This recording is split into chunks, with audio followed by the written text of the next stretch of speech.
questa per me è vittoria seria, Questa per me, questa è una vittoria importante, perché oggi è arrivata contro un ottimo avversario. Per me conta sempre il valore degli opponenti, no? Eh sì, non tanto per la classifica, la Roma in testa alla classifica, no, in questo momento la classifica conta 0, riporto 0. Anzi, tra l'altro ci sono state alcune partite in cui la Roma, secondo me, non ha neanche espresso un gioco e un carattere che ho visto stasera. Io stasera poi ho visto una Roma che è stata capace di reagire, che ha avuto anche delle occasioni, ma proprio lì la forza, no? Nel saper resistere contro questo avversario olimpico che spinge. Ribadisco, per me questa è una vittoria con la V maiuscola. Questa sì, carattere, cuore, tutto quello che vi pare, ma anche gioco. Nel primo tempo di nuovo picchi alti di manovra, di aggressività, di situazioni in cui comunque sembrava che l'avversario, la difesa avversaria, no, andasse sempre in sofferenza. Se vogliamo, lì la capacità di essere più incisivi magari, perché poi vedi, l'1-0 è un risultato che resta in bilico. Abbiamo visto come nel secondo tempo la Roma poteva trovarlo il pari. Ecco, l'Inter certo poteva sempre chiuderlo, è sempre un po' così, ma poi andiamo a snocciolare l'altra questione che, seppur banale e seppur ridondante ormai, va detta. Ragazzi, ma c'è un abisso, ragazzi. C'è un abisso lì davanti rispetto alla passata. C'è un abisso, perché l'anno scorso davvero Lautaro Thuram cercate di tirare la carretta il più possibile, perché sennò so dolori. Quest'anno non ne hai uno, perché si è parlato di Piesposi, si parla di Piesposi, del futuro di sto ragazzo che ancora una volta, anche oggi, abbiamo visto capace di fare tante cose buone. Ma non solo, ne abbiamo due. Ne abbiamo due lì perché Boni, ragazzi, io l'ho detto, si parla tanto di Pio, giustamente, ma Boni, ragazzi, ma Boni, come se preferite.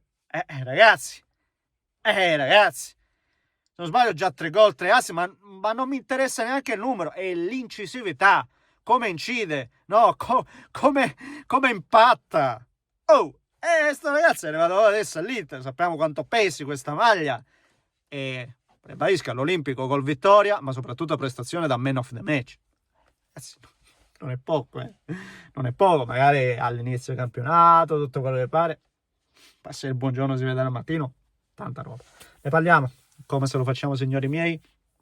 Prima, come al solito, vi invito a lasciare un like per l'algoritmo, iscrivetevi al canale per seguire i prossimi contenuti, come vi dicevo prima con il video in cui commentavamo Torino-Napoli, lo confermo anche adesso.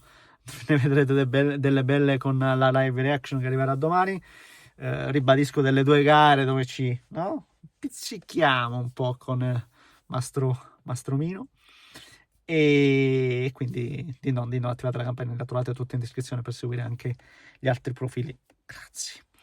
No, ribadisco, sono molto contento, perché al netto del risultato, ragazzi, perché poi alla fine questa la potevi vincere come pareggiarla, perché ribadisco, la Roma non mi è dispiaciuta, ho visto una grande reazione dei giallorossi, ripeto, un avversario molto più gasperiniano oggi rispetto a altre partite. Poi una Roma che adesso sta iniziando a trovarle tante soluzioni. Oggi abbiamo visto anche Bailey cosa è capace di fare, ma soprattutto magari inizialmente è partito con una formazione un po', non lo so, anche in alcune scelte, alcuni giocatori un po' adattati lì davanti senza punte, poi è finita con i due centravanti, sia Dobbie che Ferguson, ma nel mentre Soulé, Baldanzi, Dybala, tante situazioni, quindi tante possibilità di far male all'avversario. Nonostante tutto, ripeto, nonostante poi il carattere che ha mostrato nella ripresa, l'Inter tiene botta.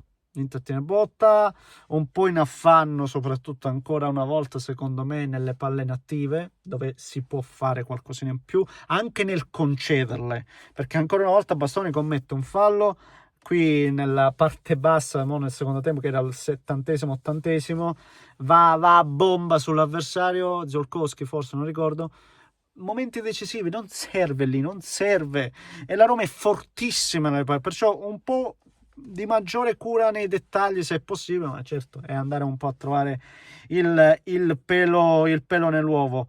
Però ribadisco, io quando vedo l'Inter che sta bene fisicamente, quando l'Inter sta bene fisicamente poi gioca a pallone perché riesce a essere più alta e quindi essere subito riaggressiva, a riconquistare subito la palla, capacità di andare subito verso la porta, no? Non stare lì troppo a girare la palla, ma un paio di tocchi e via, si verticalizza, quindi mi piace quando la vedo in queste condizioni. E poi ribadisco, ci sono degli interpreti importanti, perché oggi non c'è Thuram e c'è un Bonni che è in stato di grazia, che ti fa il gol vittoria, che ribadisco lotta, che ha una falcata, è incredibile. Poi nella parte finale di gara stai soffrendo, hai bisogno del pivot lì davanti, uomo boa, alla Pio, ed è capace di farlo alla grande, di conquistare i palloni, di tenere palla, ragazzi. Quindi soluzioni che vedi fanno la differenza, no? Sono quei dettagli che poi appunto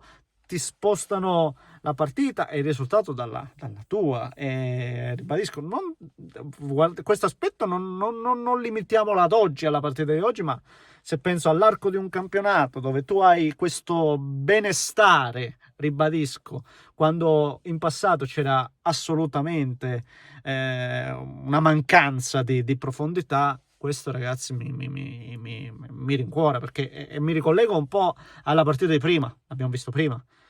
Napoli senza Højlund va a Lucca non è la stessa cosa, e quindi, cioè, avere questa profondità qua, centrocampo anche benino, però se vogliamo, Frattesi qualcosina bene, qualcosina meno, Susic non è, diciamo, Barella, Mkhitaryan, Çalhanoğlu non è la stessa cosa, però anche il coraggio, io voglio assolutamente premiare il coraggio di Chivu, di non aver neanche in questo momento. Chivu se fa le sue scelte, punto. Se deve togliere Lautaro e Çalhanoğlu perché comunque la prossima c'è la Champions, lo fa, perché sai che comunque nell'arco di un campionato devi fare così. Oggi lo stesso Napoli, diciamo prima, con McTominay e Højlund, senza forzare, queste sono cose che vanno un po' valutate. L'allenatore deve essere coraggioso, deve andare dritto, e sta avendo della spina dorsale Chico, la sta avendo. Ribadisco, oggi arriva un'ottima vittoria, una vittoria seria, importante, contro, ripeto, per il valore dell'avversario, per come la Roma comunque l'ha saputo affrontare. La Roma oggi, secondo me, nonostante la sconfitta, ha dimostrato molto di più oggi che in altre gare, e quindi non deve vederla come una sconfitta totale solo nel risultato, per quanto mi riguarda. Anzi, secondo me oggi la Roma secondo me dimostra di sapersela giocare anche alla pari con una squadra come l'Inter, per almeno nel secondo tempo. E quindi occhio, io oggi ho intravisto veramente le potenzialità della Roma, ecco, voglio dirlo. Proprio per questo sono contentissimo della vittoria dell'Inter, proprio perché oggi, secondo me, finalmente possiamo dire di aver battuto all'Olimpico una squadra seria, quindi risultato che vale tanto, risultato e prestazioni che valgono tanto. Ovviamente siamo sempre all'inizio del campionato, sempre calmi, però questa è una vittoria importante, lo ribadisco ancora una volta e ancora una volta. Brave a entrambe le squadre per quanto mi riguarda. Un grande abbraccio da Neschio.